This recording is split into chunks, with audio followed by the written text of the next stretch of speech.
Why aren't we asking tough questions? Why aren't we asking Gino what he thinks about Caitlin Clark now? What he thinks about how he completely misinterpreted the impact she would have on the league, misjudged the impact she would have on the league. None of this is coming out.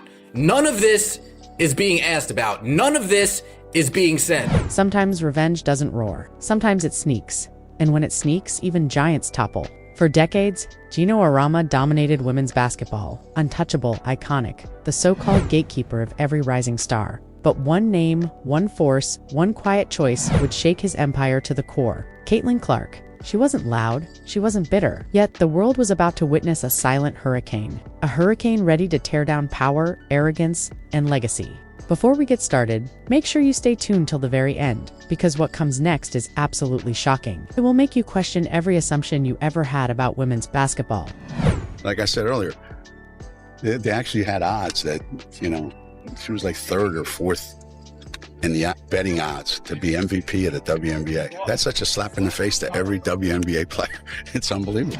Clark grew up chasing dreams of greatness. The arenas, the banners, the legends. Her entire universe revolved around women's basketball. At first, she thought her path ran through Gino Arama, but the call never came. Not a text, not a phone call, silence.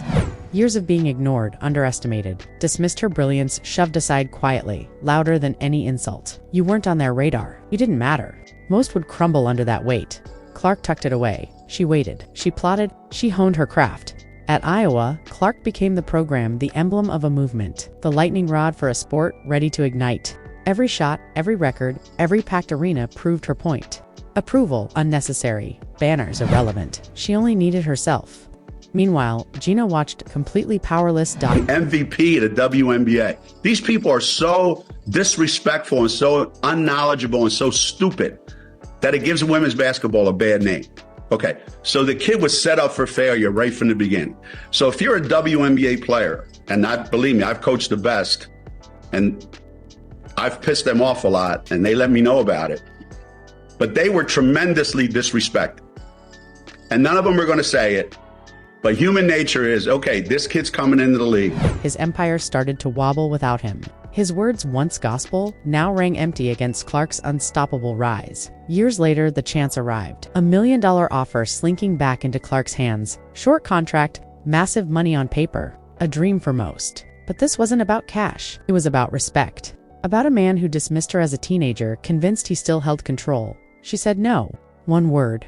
Quiet. Crushing. And in that silence, the first fissures in the empire showed. Gino doubled down. Condescending remarks, sly digs in interviews, subtle jabs at her fans. Every time Clark's name surfaced, he tried to dim her shine. But each insult, every dig, only fueled the brewing storm. And we send them up to the WNBA, and then they have something good to work with. And it just keeps growing and growing and growing. So it still comes back to those of us that are in charge of the game. Are we making the game better every day? Are we making our players better every day? Gino, are you making the game better every day, Gino? Are these interviews where you downplay the biggest star the WNBA has ever seen, does that make the game better? Does that push the game forward? Every time we turn on a new Gino Auriemma interview and you're talking about how good Paige is and not how good Caitlin is, does that push the game better? Every time you ignore the face of the league, does that push the game better? Every time you downplay her accomplishments, does that make the game better?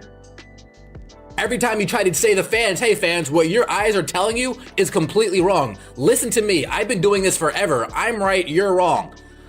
Does that make the game better? Does that push the game forward? No. No, no, no, no, no, no, no, no, no. Again, that's the issue that we have with the media. They don't want to ask these questions, folks. His empire started crumbling without him.